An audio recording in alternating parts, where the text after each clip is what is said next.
Hey everybody, Sammy here at SFI Sports Cards, back with another video. Today is February 4th. And today, another VR. This one for Eddie's Cardboard Chaos. Players that have faced adversity. Now last year, I believe I picked Herb Score as my selection. Check out that video. I'm not quite sure, but I can't imagine anyone really having as many different obstacles to overcome than Herb Score. But this year, I went with a more well-known or recognizable athlete. And that is Mario Lemieux. Here is the 86-87 Topps. This is his second year card.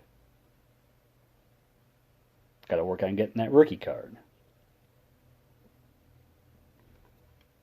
This one's great. So, where do we start? How about 1984?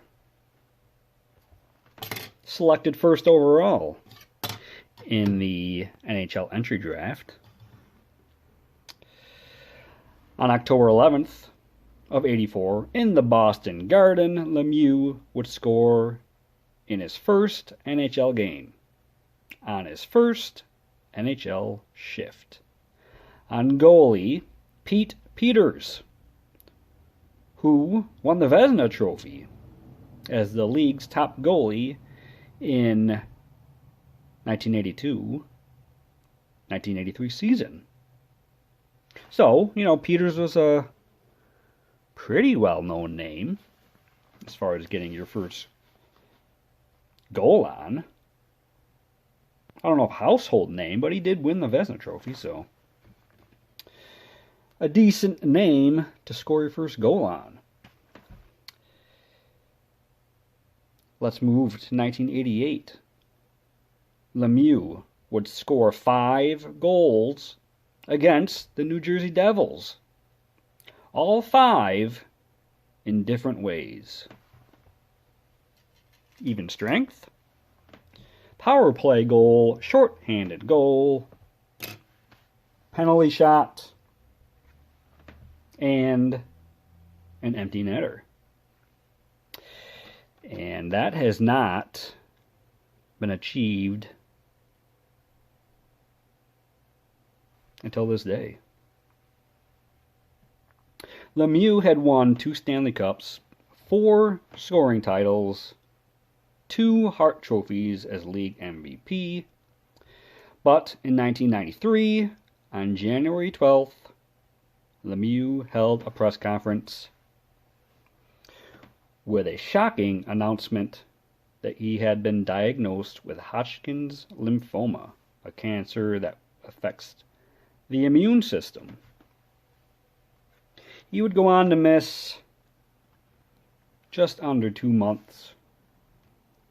And on March 2nd, Lemieux received his final radiation treatment and returned to the ice that same night, which was also a shocker that no one expected him to be back. And he scored a goal at the Spectrum in Philadelphia against goalie Dominic Roussel. He received a standing ovation, which is unheard of from a visiting player in Philadelphia, especially from the rival Penguins. It was his 40th goal of the season in his 41st game. And he would go on to win the scoring title by 12 points, notching 160 points in only 60 games. He would go on to win 2 more scoring titles and another MVP before retiring in 1997. In 1998, Penguins ran into some hardships. They declared for bankruptcy. And like I said, Mario retired a year earlier, but was still owed $26 million in deferred salary. He took that salary and became 25% owner of the Penguins, which saved the franchise.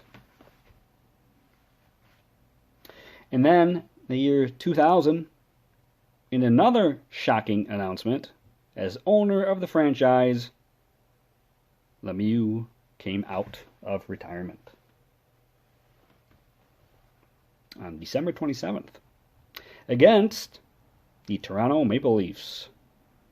33 seconds into the game, Mario already made an impact, assisting on Jaromir Jagr's first period goal.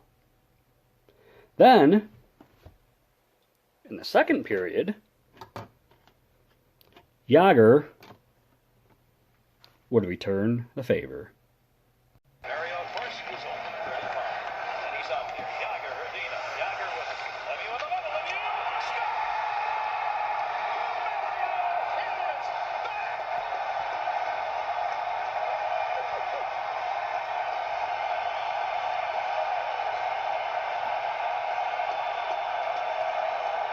Yeah, baby, this is priceless. Now I have to apologize to Michael and Uki, who are huge Leafs fans, but, you know, your team wasn't the only one that Mario would one-up in his career. Even though Lemieux would only play 43 games that year, he still finished second in MVP voting. He would go on to play 4 more injury-plagued years, which kind of summed up his entire career. He probably averaged around 25 games per year that he missed. He battled cancer, herniated discs, back ailments where players had to tie his own skates for him. His 1.88 points per game is still second all-time to Wayne Gretzky, and also playoff points per game at 1.6. A lot of what-ifs are asked in sports. One of mine is, what if Mario Lemieux wasn't as injury-plagued as he was? But we'll never know. There's one last card.